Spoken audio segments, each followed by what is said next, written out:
Hello, everyone. Whoever is watching, whoever is going to watch later. So, I want to talk about this book today. It's a short video. I'm going to review this book, which I just finished reading.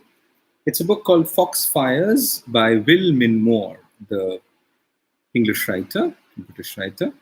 And this is his second novel after the really interesting debut, for me at least, the Booker Prize long-listed novel called The Many, which is also strongly recommended. I mean, that's why I got to read this book. Now, I will try and do this in a way that doesn't give you spoilers about the narrative. This particular novel, the second novel of Wyl Menmuir, is about a girl's search for her father in a, a strange city, a city that is called O in the book. It's an imaginary city, and the girl happens to be the daughter of a musical performer. Her mother is a musical performer, and she has never really told her much about her father. So when she comes into this particular city, she tags along with her mother because her mother has a series of performances. She's a pianist. She plays musical instrument, and she has multiple performances uh, slated to happen in the city of O. When she comes in, the daughter, as I say, tags along. But she has this desire, this very strong desire to, you know, find her father, to know more about her mysterious father, who apparently belonged to O. This is where their romance happened, and this is where she was born. So, though this is an unknown city, this is the city of this girl's birth. And the rest of the novel is her attempt to find her way in this unknown city. I think what Menmuir does, he's a wonderful craftsman and he's a great user of the English language, a great stylist. He hooks us in terms of its style, in terms of his language. And there's this sort of Borgesian element in this allegory of the city. For example, we have this city of O, which seems to resist mapping. Apparently, there is no map of the city of O that exists anywhere. In fact, if one finds a map on the other side of some crumpled paper somewhere, folded therein, it's like a secret. It's an unmappable city. And, it's a city where if you're trying to actively make maps, you might find yourself in legal trouble. A city that prohibits mapping. This is a very Borgesian idea, I think. And this idea of an encrypted aspect in the city, something that is encrypted in the city. And, there's this very interesting, line of the sort of plot, the way the plot develops. She gets into this girl gets into a relationship with someone from O. By the way, O has its own language, which she doesn't know, and she slowly starts adopting that language.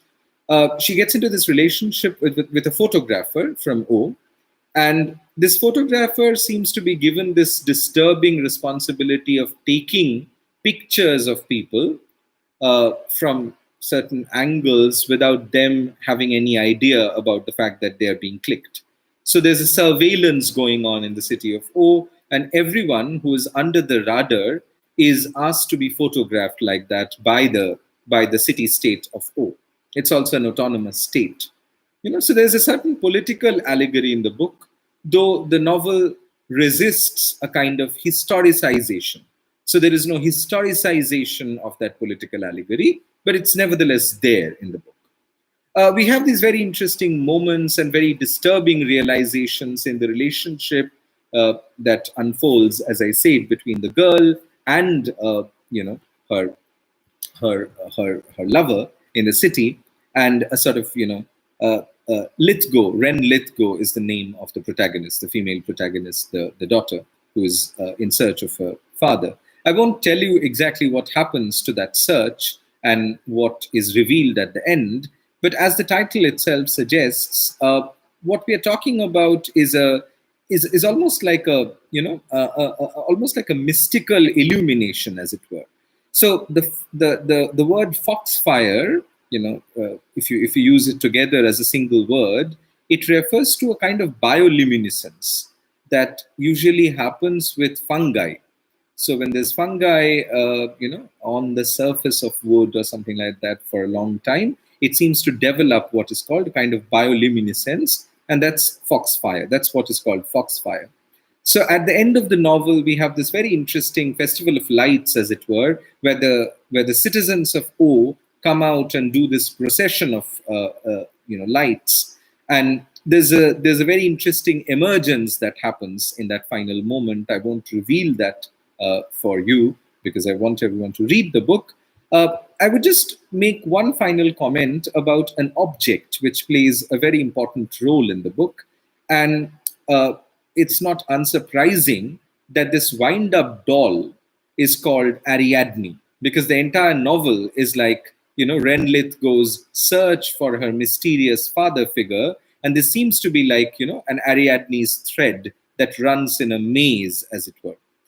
It's interesting that in this book we have, as I said, this kind of a wind-up girl, a doll essentially, that was gifted by Ren's father, and this is the only sort of object that represents her father to her.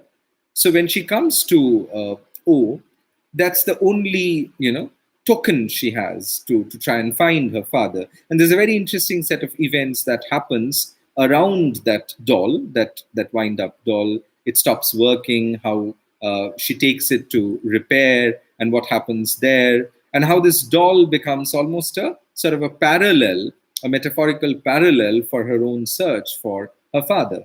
And we also have this very mythical figure of a daughter of O, the daughter of O, on whom is the doll modeled. So again, I won't reveal too much because that will be a killjoy. But it's a very intense novel. At the same time, it's not as difficult a read as The Many was. I'm a great admirer of that book, but it was not very accessible in all parts. But this one is flowing, and it has a greater deal of accessibility, I feel, for everyone. The book is available for anyone who wants it. It's published by Salt. Again, this is another look at the book. It's a wonderful back cover as well, with these maps, as I say, these prohibited maps of O. So yeah, I mean, it'll be great if you like serious fiction, intense fiction, and at the same time very readable fiction. This is a book for you. So yeah, it's great.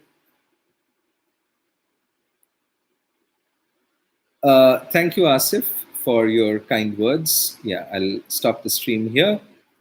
Yeah, so it is, of course, a difficult time all of us are going through, and I hope everyone stays safe and stays well. Thank you so much. Good night.